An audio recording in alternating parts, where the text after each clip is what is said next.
this conversation with you is really timely, because there has to be a future for progressive movements that is able to circumvent big money and able to fight with smaller amounts of money. So tell us how your grassroots movement is coming along financially, and how you're multiplying the effect of your small amount of money that you've raised.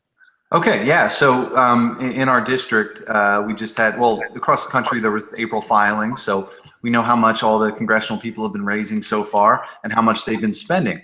So my opponent has spent $591,000 on what? I have no idea. It really hasn't done a whole heck of a lot. We spent about $40,000, and the best estimate I can give you is that we've had, with our $40,000, roughly 3 to 4 times the amount of impact that he's had for his almost $600,000.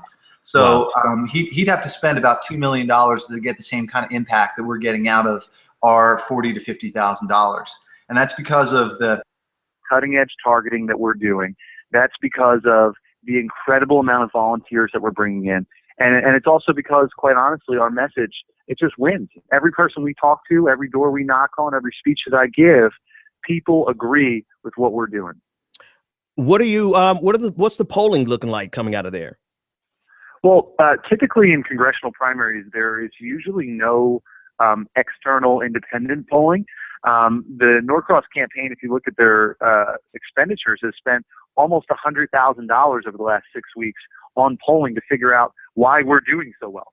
And when all they had to do was go and look at one of our pieces of literature, and it would have told them very easily why we're doing well. Their message is full of, corruption, cronyism, graft, voting with Republicans, working with Chris Christie, taking over $10,000 from the Trump family. And ours has progressive, exciting ideas that people are believing in. And so this is, and you're saying he's working with Christie, he's working with Trump, relationships with Trump, but this isn't a Republican, this is a Democrat. Yes. This is a Democrat, and he's personifying, or he's embodying some of the very things that most people are saying are symptoms of the bigger problem: money in politics and crony capitalism. And so you're saying just merely the fact that you guys, the type of campaign that you're running, you're leveraging $40,000 up against his $600,000.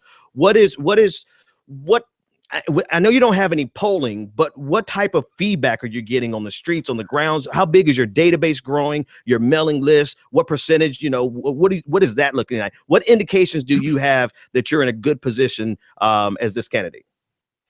Well, like we've discussed before, there's 174,000 Democrats in my district. We need only about 15,000 votes to win.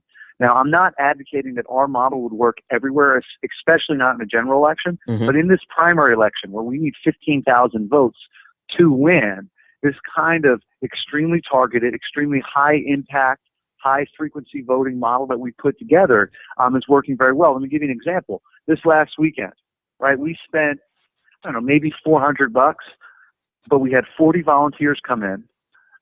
And they knocked on doors with me. We covered 3,000 doors in one of the biggest towns in our district.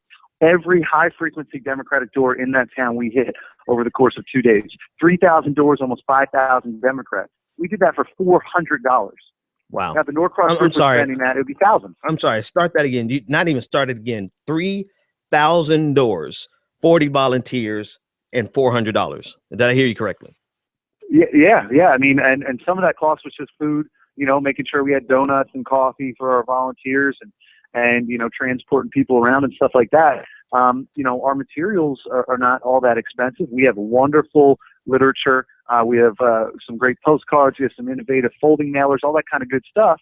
But since we're just taking actual people who are giving their time up on their Saturday, on their Sunday, to go out and knock on doors, to volunteer, to use the materials that we get in bulk for very little money because of the great design work that we're doing, the good relationships with printers that we have, for very little money, we're able to impact thousands and thousands of voters. Yeah, man, I've canvassed before, and I have I know how far 20 volunteers got, and to think about 40 volunteers making it to 3,000 doors, that is something that is beyond commendable. That's actually unbelievable. And what's very interesting, right, about our canvassing is most canvassing is paid.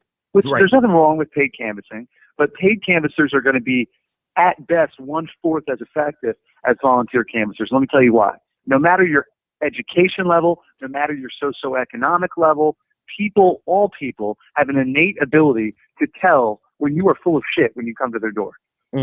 And that's just a human ability. So when someone comes and they're volunteering and they're there because they're passionate, even if they're not the most articulate person, even if they don't have their points super sharp down, right, what people will remember is what we make them feel, that the values in this election are what is driving it, that Norcross has a different set of values than you, and Alex has the same set.